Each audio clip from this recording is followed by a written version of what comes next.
What is up, nerds? This is Crash here, back from the dead. I am very sorry this video took me so long to make. This version of the map has been out for about a week now, but I am just finishing up recovering from a real nasty illness I got earlier in the week.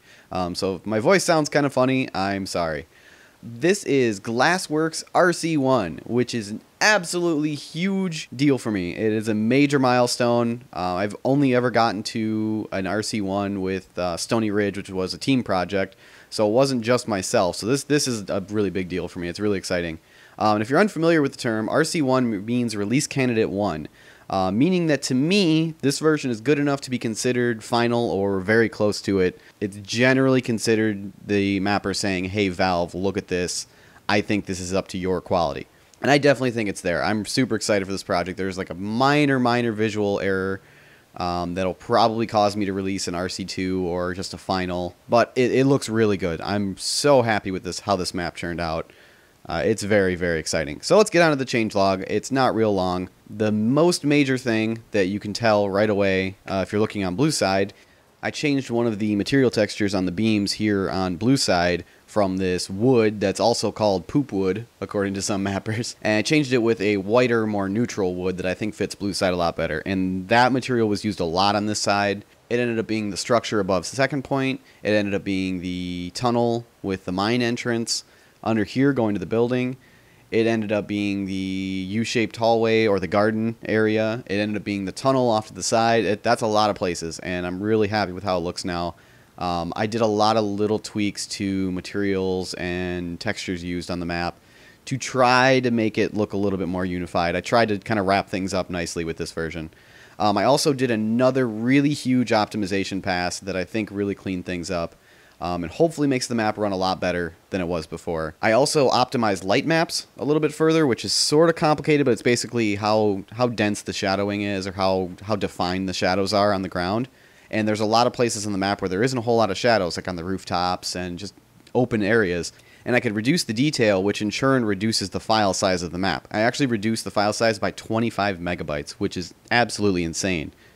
For comparison, CP Glassworks B8, the last release that I did, was 76.4 megabytes, and the release now is 51.7.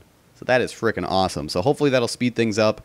A big file size is always detrimental to getting a map played. Every minute that they're downloading a map is another chance for them to close out and say screw it. So I wanted to avoid that as much as possible. I reduced the file size a ton. A minor thing that I did is I tightened up the spawn points to allow medics to heal anyone from any position. I actually got this feedback from Bobby of the Platinum Team K&D.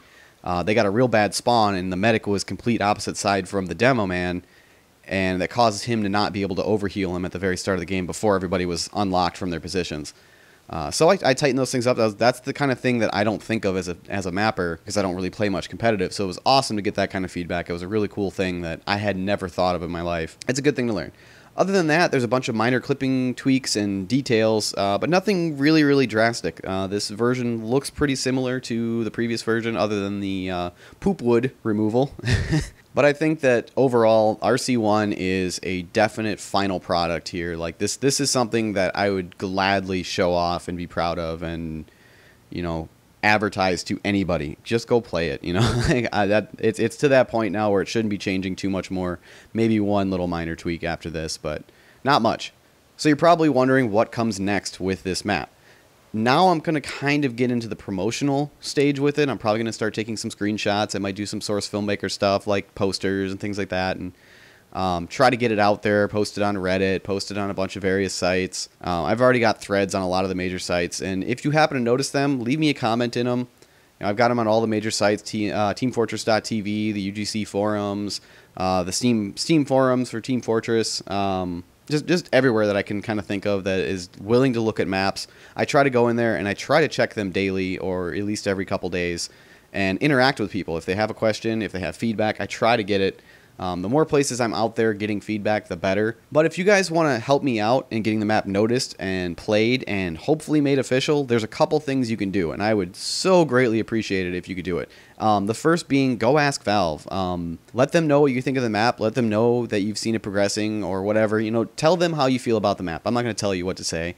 Say what you think about the map. Put it in your own words. I'll put a link in the description. It's a place that you can go and you can submit feedback to Valve or send an email to the Team Fortress team and tell them you want to see the map picked up. That would greatly increase my exposure, and I think it would help me out a lot. Other than that, you know, show your friends, show your communities, let them know about the map. If you're a part of a community that plays custom maps, go to the admin and say, hey, check out this map. Here's a video on it. Put it, you know, put it in your own words, like I said. At this point, the map is in the hands of the community. So I really look forward to seeing what happens. I'm really hoping it takes off. As long as the map gets played, even if it doesn't get made official, even if it doesn't get picked up, you know, I just want to see it played. I want some communities playing it. I want to be able to just hop on the server browser, type in CP Glassworks in the filter, and go, hey, look, there's 20 people playing my map right now, and join up and just get to play it. That would be very cool to me. That's enough for me. You know, obviously I would like to get it made official. I'm really hoping to get it in the UGC next season. I have received word that it's going to be discussed for the following season. So hopefully that'll happen. And that's always good for getting me exposure. That's a lot more teams looking at it and a lot of people getting to play it. But yeah, I'm kind of rambling right now, so I'll end the video there. I hope you've enjoyed the progress of this map. I hope you've enjoyed seeing what I've done with it and seeing where I've come from. Be sure to go check out some of the older videos. It's amazing to me. So hopefully it's that cool to you guys too. I'll put a link to the very earliest. I think I have a video on CP Crash 72, which was the original version of this, how it started, and then I remade it. So I'll put a link in there too, just for fun. So go check it out. Go see how far the map has come, because it's just mind-blowing to me that it was that at one point and is now this. So if you have any questions or comments, leave them below. I'd love to hear your feedback. I'd love to hear what you guys think about the map. It's, you know, I'm ultimately making this product for you guys, for the people who want to play it. So let me know what you think. I'll see you guys in the next video.